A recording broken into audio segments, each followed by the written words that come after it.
pé.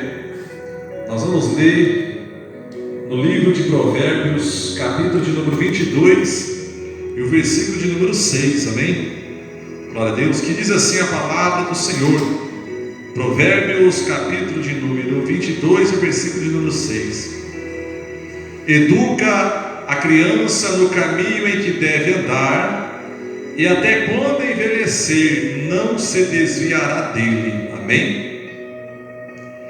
Nós vamos à palavra de Deus.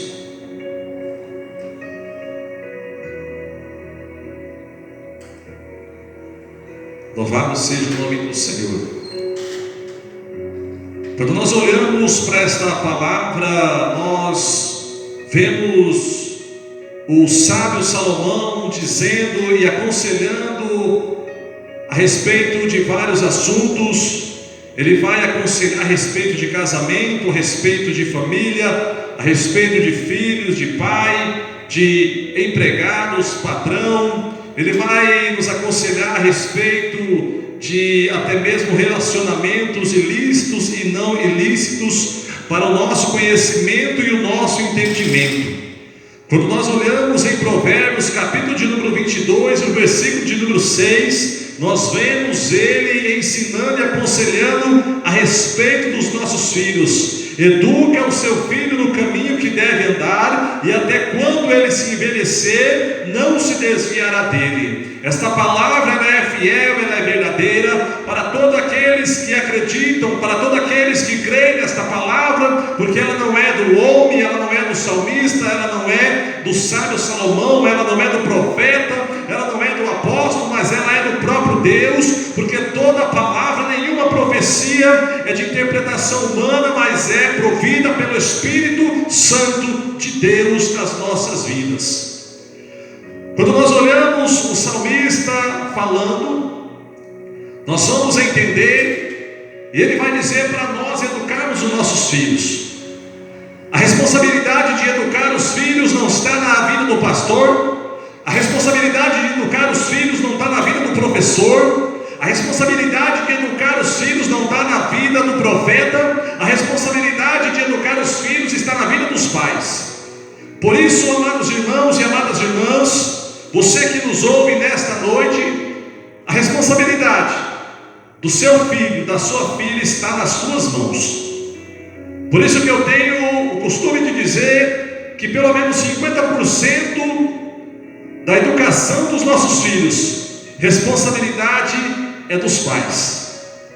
Muitas vezes nós olhamos para uma sociedade pervertida, uma sociedade voltada para o mundanismo, uma sociedade voltada para a violência, uma sociedade voltada para a corrupção, aonde o povo está vendo o seu país se desgraçar, se acabar, indo de mal a pior, e o povo não está nem aí. As pessoas só querem saber de carnaval, de futebol, de coisas que não agradam o Espírito Santo de Deus, mas que agrada somente a carne. Porém, muitas vezes mesmo dentro das casas do Senhor, da casa de Deus, nós estamos vendo pessoas que já não têm mais compromisso com as coisas de Deus, dentro da casa do Senhor, a qual o mundanismo está tomando conta, a qual muitas das vezes as pessoas estão querendo ganhar o mundo, colocando o mundo dentro da igreja.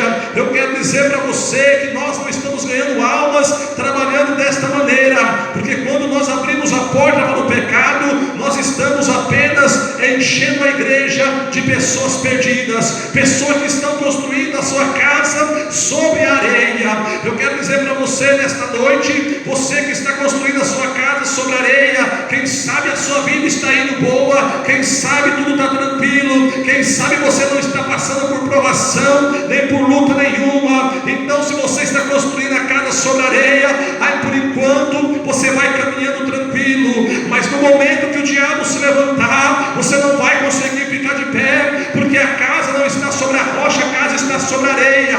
Porque quando o inimigo se levantar, não tem quem consiga ficar de pé se não estiver fundamentado na rocha. Mas para aqueles que estão guardando seus pés dentro da casa do Senhor, para aqueles que estão fundamentando e firmando a sua casa sobre a rocha, fica tranquilo, porque quando a chuva descer, o vento soprar e as águas bater, vai cair 1000 do teu lado, 10 à tua direita, mas aqueles que estão firmados na rocha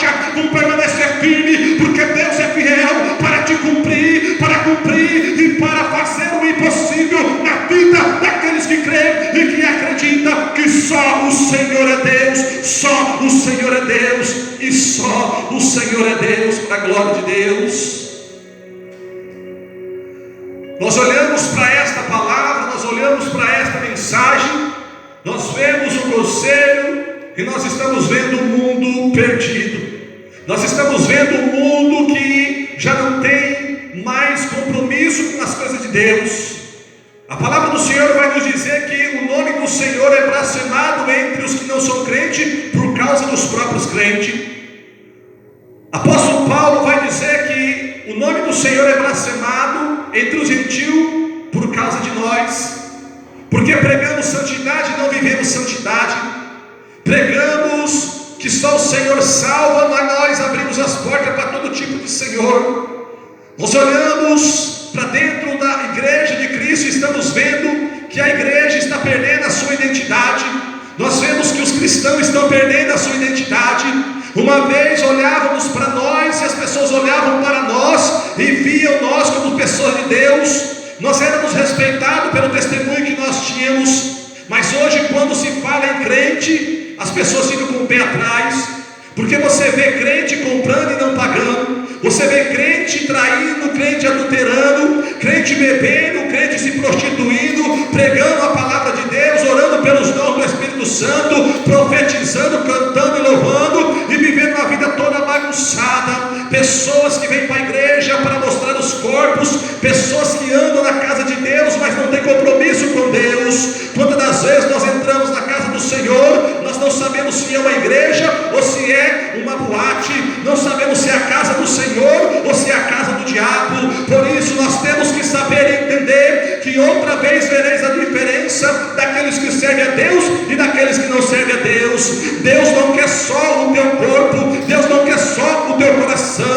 Deus, Ele quer você de corpo, de alma e de espírito. Ele quer de espírito, alma e corpo. O Senhor te chamou para não viver com o mundo no pé do mundo e outro na igreja, mas o Senhor nos chamou para viver dentro da casa dele, vivendo em santidade, porque o nosso inimigo não é a carne, o nosso inimigo não é o sangue, mas o nosso inimigo é Satanás, e Satanás se alimenta de toda maldade, sofrimento e angústia que o ser humano passa. Por isso o diabo não tem nada de bom para te oferecer, o diabo não tem nada de bom para te dar, mas ele tem sofrimento e ele vem enganando a sociedade, dizendo que isso é bom, dizendo que aquilo pode, e muitos cristãos estão caindo na lábia de Satanás. É por isso que a Bíblia diz: se possível for, ele enganaria até os escolhidos. Mas nesta hora, nesta noite, nós estamos aqui para pregar a santa e poderosa palavra do Senhor, dizendo que somente Jesus é salva, somente Jesus que liberta, somente Jesus que cura, e somente Ele que pode te dar a salvação da sua vida. Quantas pessoas que nesse momento estão descendo a sepultura, estão partindo sem salvação, e nesse momento eu tenho a convicção que eles estão diante de Satanás, estão indo de encontro ao inferno, e quando eles abrirem os olhos lá, eles vão ver escuridão, trevas, choro, gritos e ranger de dente, aonde não tem água, aonde não tem luz, aonde é sofrimento, aonde é solidão, aonde é tristeza, e eles vão cair em si, e vão querer se arrepender, vão querer voltar, assim como na parábola do rico e de Lázaro, dizendo: Pai Abraão, me tira daqui, Pai Abraão, me tira daqui. Mas ele vai dizer, e vai ouvir aquela palavra triste, dizendo que aqueles que estão aqui não podem passar daqui para ti, e nem muito menos os que estão aí podem passar daí para aqui. Por isso, nesta noite, enquanto há fôlego de vida, há esperança, enquanto há fôlego de vida, ainda há oportunidade. Porém a sua oportunidade, a minha oportunidade, é nesta noite de aceitarmos a Cristo, de buscar a nossa salvação, porque depois que o corpo tombar, não adianta mais chorar, não adianta mais pedir, não adianta mais buscar. Ah, meu Deus e meu Pai da glória, quantas pessoas, meu Deus, que neste momento estão diante de uma mira, de um revólver, estão com uma faca no pescoço, estão no tribunal de um crime, meu Deus e meu Pai. Quantas pessoas que nesse momento estão prestes a perder a sua vida, estão perdendo a vida sem salvação. Por isso que nós pregamos dia e noite, noite e dia, a tempo e a hora de tempo para que haja salvação de almas, porque se nós partimos sem Cristo, triste vai ser acordar no inferno. Mas hoje a oportunidade foi te dada para que você possa aceitar a Jesus, porque Jesus tem vida para te dar, Jesus tem paz para te dar, Jesus tem alegria para te dar, Jesus tem bênção, Jesus tem providência. Mas as lutas vão acabar? Não vão acabar. As provas vão acabar? Não vai acabar. Mas sem Jesus nós sofremos sozinhos, sem Jesus nós passamos a prova sozinho, mas com Jesus nós vamos sofrer, mas Ele vai estar do nosso lado. Nós vamos chorar, mas Ele vai estar do nosso lado. E quando o inimigo querer se levantar, Ele aparece dizendo: acalma-te vento e aquieta-te mar. E nós iremos cantar para a honra e para a glória o grande hino da vitória, dizendo: Santo, Santo, Santo, Santo é o Senhor dos exércitos, e Ele, somente dele, a glória para o Pai, o Filho e o Espírito Santo de Deus nesta noite.